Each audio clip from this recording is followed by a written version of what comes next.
Once we start rotating, what you want to pay attention is you bring in the racket height here. You pay attention to your racket height. Don't let it stay low. With the beginners, we start low here just so they get used to go forward, down and up, and you start from the bottom and going up. Okay, whether you're a beginner and then you eventually started going up and you started going down and up like a pendulum or like a roller coaster. Well, when you turn, I'm turning and I'm getting that racket. If you notice the position of my racket is facing outward, the strings. I don't want to come with the racket here. That's one thing that you really want to pay attention. We know that in the racket, if I have the knuckles position, like we talk about in the beginner course, you're gonna have the knuckles position. You know, you have the bevel right in the front of the strings, and you have the bevel right in the front.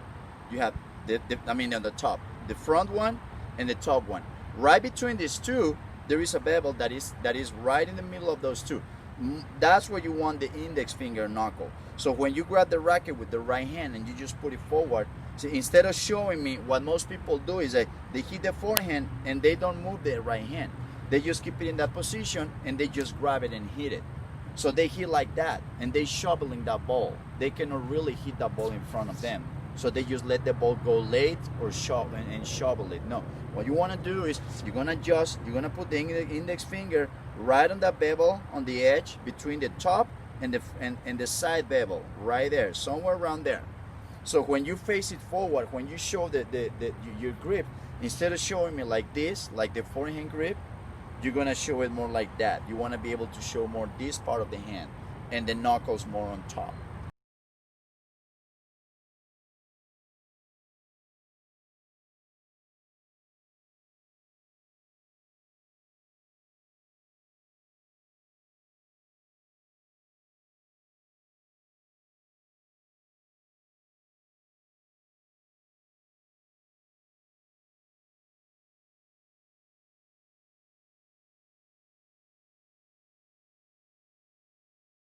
So once you got that grip, if you turn, look at the difference. I turn, and naturally my racket is in that position. It's pointing forward. See, it's facing outward. If you don't fix the knuckles on the grip, this is how you're gonna look. Let's say you hit a forehand, you grab it, and then you're gonna hit a backhand. Look at the difference. It's very easy. When you go out there and play, look at other people playing, and you're gonna notice they bring those knuckles here on top. I mean, here in the front. So when they put the racket in the front, they have to twist the wrist, and what they're showing you is the back of the palm. That is the number one mistake that two-handers do. The number one, the wrong grip. And if you have that knuckle in front of the racket, if you're showing the back of the palm, you're doomed. You will never have a good backhand. You might be able to just push it and be consistent, but you will never be able to brush. You will never be able to create angles to control the shot going deep, going fast, going short, go the banana shot. Knuckles. That is vital, guys. And if you have the right grip, you have the knuckles there, you just grab it with the left hand, like normal. You grab it and you just turn and look. It's in position.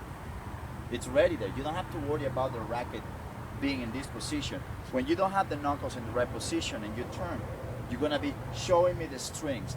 You don't want to show the string forward. That means you got the wrong grip. You want to be more there, showing the side of the racket. Okay, so pay attention to that. You rotate and bring the racket ready here. All right. Remember, your racket is gonna be facing the side, and if you notice, my shoulders are aligned. I'm not bringing the racket to the side and keeping the shoulder far from my chin. You already know, like I mentioned before, you always want to have that chin close to your shoulder on the backhand and the forehand. That means you're rotating well. So rotation here, good position with the knuckles, good position of the grip. Okay. And one thing that you want to do is that when I'm in this position, I want to cock my left wrist a little bit. So that is going to make it easier for me. Ready, racket up, drops, and then snaps. That's a snap. See, if I don't cock the wrist, I'm not gonna have a much of a snap. But if I cock the wrist, my racket points back a little more. Okay, and I'm sideways, completely sideways. And if I'm in that position, it's easy to cock the wrist and create that snap. The more open I am, or the more open you are, the less of a snap you're gonna create, and the more to the side you're gonna end up hitting. So you really wanna pay attention to looking at the ball, picking at it over your shoulder, and you cock the left wrist, drops, and a snap. You really wanna feel. This is the difference on the shot that doesn't really have much of snap, and you just kind of go. See, my racket is not really coming around. It's just going forward. It's just going forward with my arms. Now this is the shot where you're gonna be able to snap and put more spin. And that snap, guys, that is the key for. That's gonna open a lot of doors to you for your forehand. The door that's gonna lead you to power.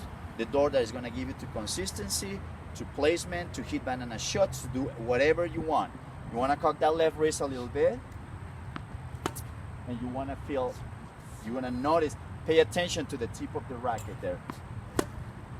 The tip of the racket coming faster than the arm.